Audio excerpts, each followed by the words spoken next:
After a couple years of not really touching books, in 2021 I fell in love with reading again. And while some books were so good that I couldn't put them down, others, well, they're gathering dust on my shelf. Hey guys, welcome back to my channel. My name is Rachel, and in this video, I'm going to talk about my top 5 books of 2021. So if you're in the mood to splurge on some books, this video might be for you. In number 5, I have Conversations with RBG. This book transcribes interviews of Ruth Bader Ginsburg where she talks about her landmark cases, her relationships, and even politics today. She says, "The more women that are out there doing things, the better all of us will be." And this is exactly why this book is on this list.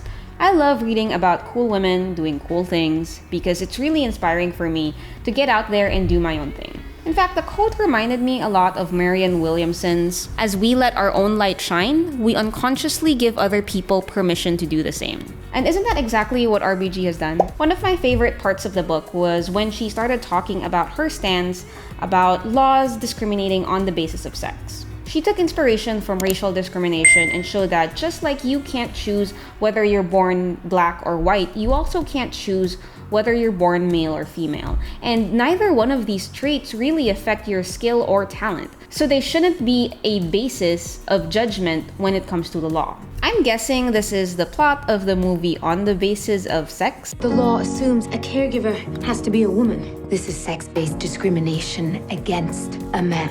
But I haven't seen that movie, so I might have just spoiled that for you. Coming in at number 4 is The True Believer. Now, this is a really tiny book. It has 177 pages, and I actually had 217 highlights. Yes, I counted them.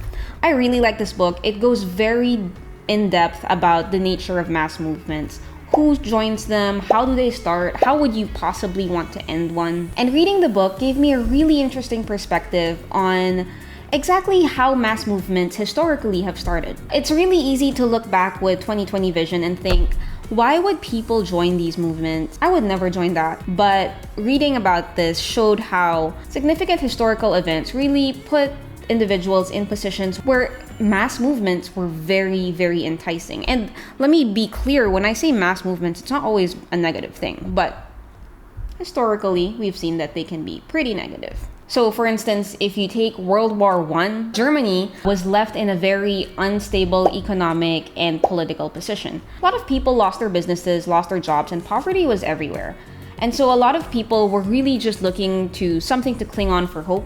And Nazism provided that. This book says, mass movements can rise and spread without belief in a god, but never without belief in a devil. And that's very clear with Nazi propaganda, where they basically made Jews a very easy target to blame. We lost the war because the Jews are loyal to England. You are poor because the Jews are selfish and prospering. Anything that's wrong, it's because of the Jews. And obviously, I'm not saying these were good, but the book really provided a lot of insight on how and why these kinds of propaganda and movements are able to gather so much people. And at number 3, I have The Making of a Manager.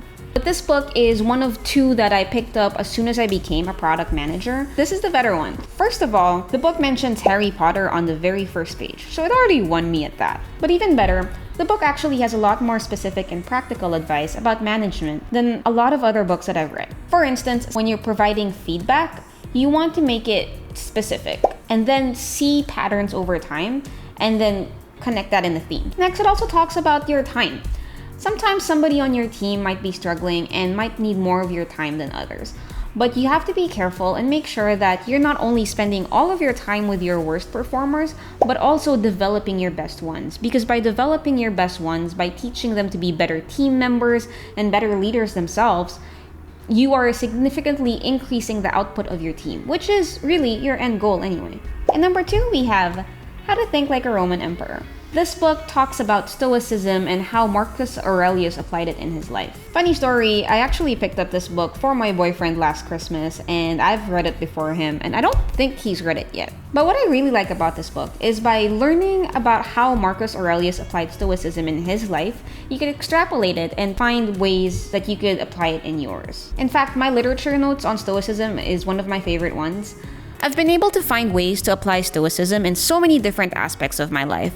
Things like, how do I stay calm? How do I face my fears? How do I become a better leader? All of these were touched on in this book. One of the favorite things that I learned from Stoicism is how over time, self-discipline becomes a source of happiness in itself. You know how sometimes you look at somebody who's incredibly fit or incredibly good at money, somebody who's very responsible, and then you ask yourself, how do they do that? How do they stay on track for so long? So the book talks about this in two parts. First, the immediate happiness that you might get from maybe splurging on another cupcake or another pair of shoes is actually pretty small compared to the happiness that you might get from having a healthy and fit body in the future or having better finances. So you want to kind of focus on that long-term vision instead of that short-term happiness. Another part of it is the pride and confidence that you actually get from meeting these goals is happiness in itself. So I try to think about that every time I'm tempted to break my good habit. Alright, the last one is this giant book, Sapiens. Sapiens is ridiculously thick, but also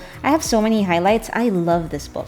Sapiens covers a large swath of history, but instead of focusing on names and dates just like a textbook would, Sapiens really talks about how and why things happened. One of the biggest themes that it covers is the idea of fiction. One of the big things that makes humans so different from other animals is the fact that we can talk about things that are not real.